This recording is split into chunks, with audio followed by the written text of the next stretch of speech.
Hey there guys, I'm Will and welcome to FP1, and just now we've received the news that Mugello will be hosting a race on the 2020 Formula 1 calendar. Now, of course, with this current situation that we're in, we've seen several races called off or cancelled outright altogether, including Monaco, Australia, Singapore, Japan and Baku, just to name a few. And of course, F1 has been trying to fill those gaps and build up this calendar to at least 15 to 18 races by looking at other circuits and talking to other circuits, reinstating some Grade 1 licenses, which a circuit needs to have to host a Formula 1 Grand Prix. And this is the first case where we are seeing a brand new track that wasn't originally on the 2020 calendar being added back to it.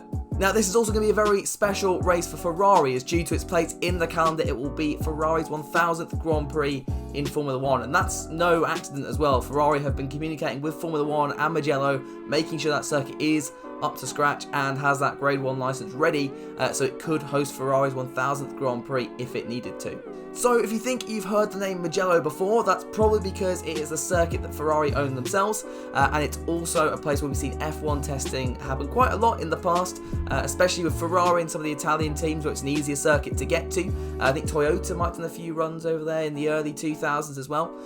So it's been used by Formula 1 cars before. Like I said, it's got that Grade 1 license as well now, so it can host a Formula 1 Grand Prix, and it is going to later this year. Now, as of time of recording, we have no news on whether Imola is going to hit the calendar again this year.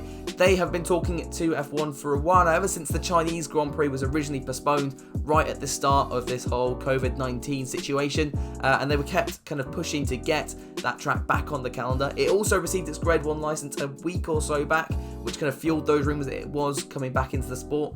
However, there is a slight snag with the pit lane. From the news that's coming out from Italy at the moment, the pit lane could be deemed a little bit too unsafe with it coming out on the racing line.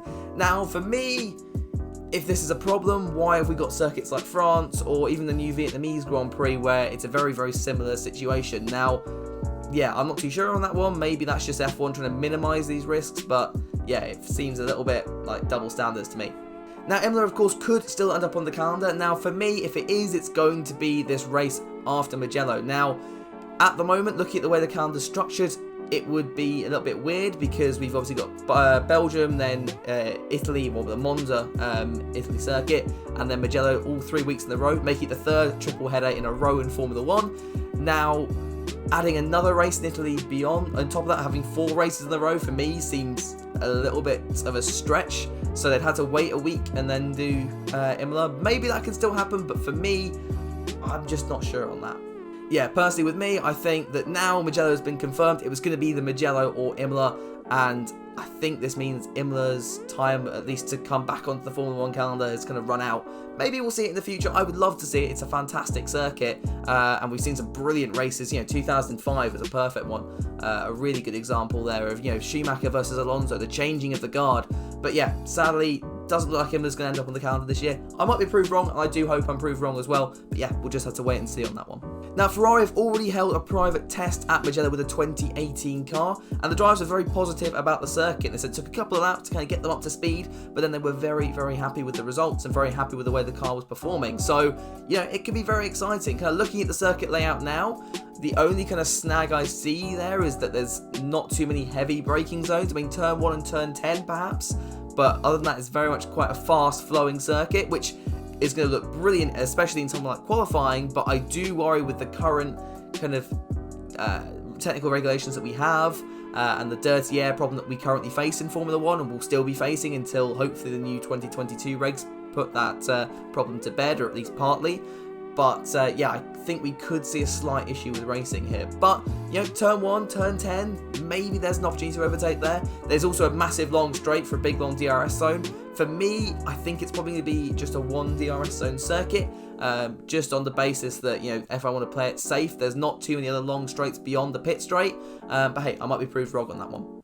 Now, if you want an early prediction from me, I'm going to say Ferrari to win this one. I don't think they have the fastest car on the grid this year, not by any means. I think it'll probably be Red Bull and Mercedes, fighting for the championship. But they have the advantage of having been to this circuit before. And like I said, they only did testing here a couple of weeks ago with the 2018 car. So Vettel and Leclerc, they've already driven the circuit. They'll be one of the only drivers on the grid to have driven the circuit.